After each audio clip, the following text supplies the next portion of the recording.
Welcome to our second tutorial, and here we're going to show you how to paint and sculpt in create mode. So let's go ahead and jump into create mode. We're going to go ahead and start from scratch, which again, this gives us a completely blank canvas where we can start building on top of. So this is create mode inside of Project Spark, and this is a creation that is completely from scratch. So let's run through the different tools you have here at your disposal.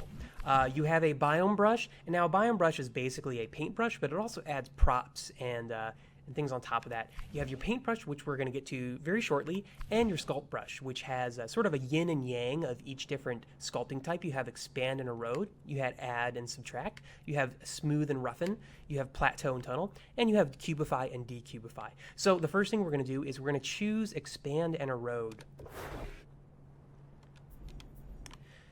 And now, importantly, before we even start sculpting, you should know about modifiers.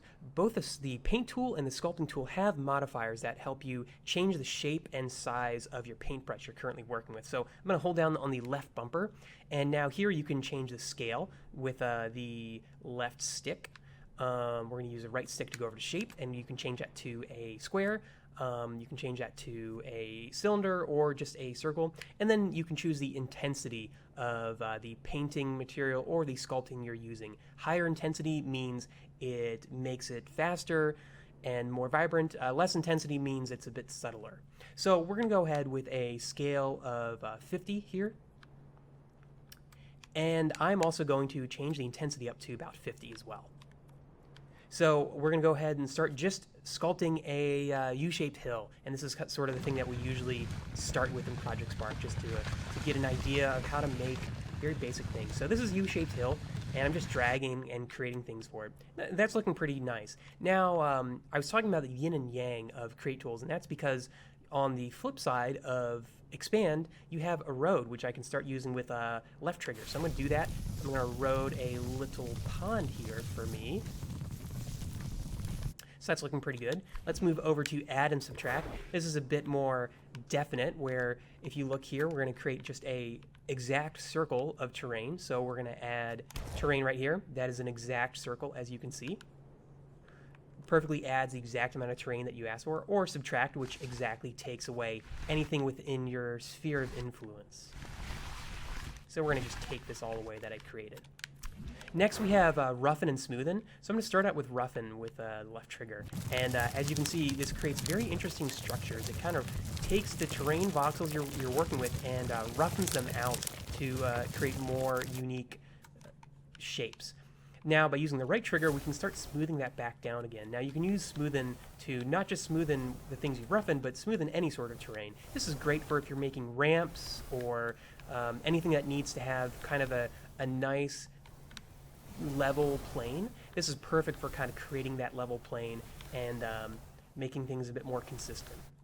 Now, a quick pro tip is you can make some very interesting quick creations by jumping quickly between roughen and smoothen. So you can start, quickly roughening some terrain here, and then use that smoothen tool to smooth it back down, and then you can start making just a bit more variety than just perfectly sloped terrain right here.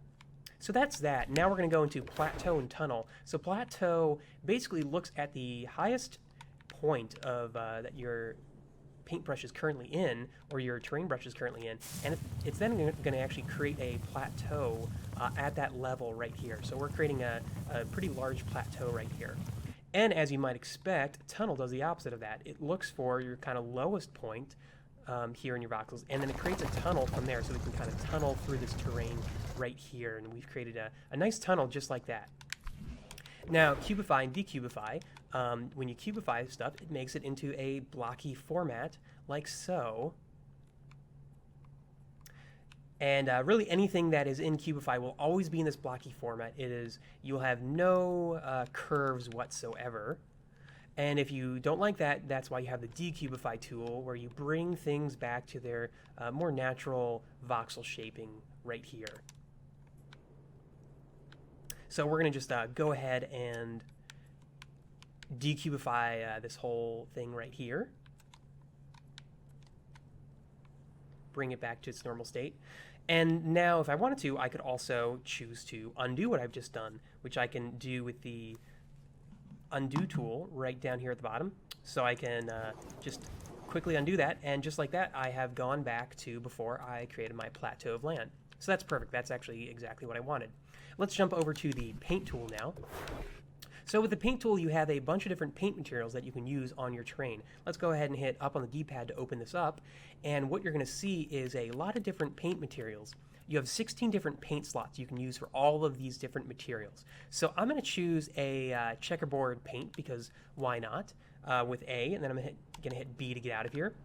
And now I have that checkerboard paint here in my paint slots. I can use the D-pad left and right to go between these paint slots and choose a new paint there. So we're going to go ahead and select checkerboard, and we're going to look at the modifiers quickly. They're pretty much the same as the sculpting tool, where you have scale, you have shape, and you have intensity. And we're going to start painting right here. So just like that, I'm quickly painting a nice checkerboard terrain. And now left trigger will erase it, so I can erase it back to good old empty terrain right here. Now a quick last pro tip, well actually two last pro tips, is first, say all this checkerboard terrain, I've decided I don't want it to be checkerboard, I want it to be ancient stone. So if you're on that paint slot and you choose A, it's going to switch anything in that paint slot to the new paint material you've chosen. So that's a quick way to quickly change what you've filled. Another really nice thing is you have a bunch of terrain editing abilities with the edit tool. So you go to modifiers and you'll see this edit material modifier pop up. So you jump in here, and now with this ancient stone terrain, you have the ability to change the look of its top material, bottom material, side material, and even change around its advanced appearances by turning on and off some masks, making it a very different looking material here. But we're not going to worry about these advanced settings or these physics, and instead we're going to just have some fun with some terrain tinting here and quickly change this to more of a red brick road. So by just quickly going through here, changing around these different terrain paints, we are creating what used to be a blue brick to a red brick road. And then the nice thing is you can also change the emissiveness of this, and that basically means how bright it is. So you bring it all the way up, and you can see it's very bright. So you can use that to sort of highlight different pieces here. And the fun part is you can also choose to scroll the terrain. And by scrolling, what we mean is this. Terrain starts to scroll on the X plane or the Y plane. You can also scale up and down it by choosing to do some texture scaling as well. So that's the basics of sculpting and painting.